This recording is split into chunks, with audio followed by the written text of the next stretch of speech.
Hi! Welcome to my channel. My name is Mayel, and today I'm going to show you how to create an Instagram account. Instagram is one of the most popular social networks, and today you'll learn how to be part of it. There's some simple steps to do it.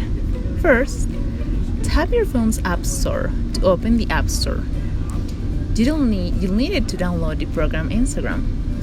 Next, you are gonna have to search for the Instagram app. On both iOS and on Android platforms, you can do this by tapping the magnifying glass icon in the App Store and then typing in your search query. Then, tap the button to download Instagram.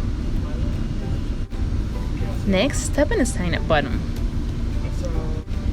If you want to create your new Instagram account with your email, type your preferred email address in the field provided.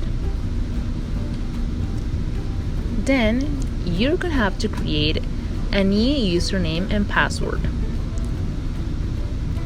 Once you get your username and your password, then you're all done. Congratulations! See you in the next episode.